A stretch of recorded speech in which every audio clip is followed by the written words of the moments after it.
இருக்கிற கடைசி வாய்ப்பையும் ரோஹித் சர்மா பிடிக்கலனா, கண்டிப்பா இவரு தான் அடுத்த கேப்டன்னு ஆடம் கில்கிறிஸ்ட் அவர்கள் தெரிவிச்சிருக்காரு. 10 வருஷத்துக்கு அப்புறமா India border Gavaskar trophy series Australia கிட்ட தோத்து போயிருந்தாங்க. இதுக்கு சீனியர் பிளேயர்ஸான ரோஹித் சர்மா மற்றும் விராட் கோலியோட பேட்டிங் ஃபார்மும் ஒரு முக்கியமான காரணமா இருந்தது. சோ இப்ப ஆடம் கில்கிறிஸ்ட் அவர்கள் இத பத்தி என்ன சொல்லிருக்காருன்னா, ரோஹித் சர்மாக்கு வரப்போற சாம்பியன்ஸ் ட்ரோஃபி தொடர் தான் கடைசி வாய்ப்பா இருக்க போகுது.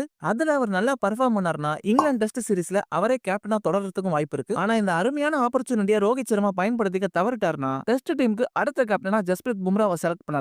ஆனா இதுலயும் ஒரு சிக்கல் இருக்கு. பும்ராவுக்கு அடிக்கடி இன்ஜுரி ஏற்படுறதுனால அவர் மேல கேப்டன்சி பிரஷரை போறது கொஞ்சம் ரிஸ்கான விஷயம் தான். சோ பும்ரா அந்த பதவிக்கு வராத பட்சத்துல விராட் கோலியை கேப்டன் ஆகனாலும் ஆச்சரியப்பட மாட்டேன். சோ இந்தியன் டீமுக்கு வரப்போற காலகட்டம் ரொம்பவே கடுமையா இருக்க போகுது. குறிப்பா இந்தியால ஐபிஎல்ல இருந்து நிறைய டேலண்டடான பிளேயர்ஸ் வராங்க. அவங்க நினைச்சாங்கன்னா புதுசாவே ஒரு 11 பேர் கொண்ட இந்திய அணியை உருவாக்க முடியும். சோ சாம்பியன்ஸ் ட்ரோஃபி வர வரப்போகுது. ஒரு குறுகிய காலத்துக்குள்ளேயே அவ்வளவு சக்சஸ்ஃபுல் டீமை புதுசா நம்ம பில்ட் பண்ண முடியாது. இதனால ரோஹித் சர்மா உங்களுக்கு இருக்கிற கடைசி வாய்ப்பை நீங்க சரியா பயன்படுத்திக்கணும்னு ஆடம் கில்கிறிஸ்ட் அவர்கள் தெரிவிச்சிருந்தாரு. மக்களே ரோஹித் சர்மாவை கேப்டனா தொடரலாமா, இல்ல பும்ரா கோலி மாதிரியான பிளேயர்ஸை கேப்டன் ஆக்கலாமா? நீங்க என்ன நினைக்கிறீங்கன்னு கமெண்ட் செக்ஷன்ல சொல்லுங்க. அப்படியே நம்ம வீடியோ பிடிச்சிருந்தா லைக்கும் சப்ஸ்கிரைப் பண்ணி சப்போர்ட் பண்ணுங்க.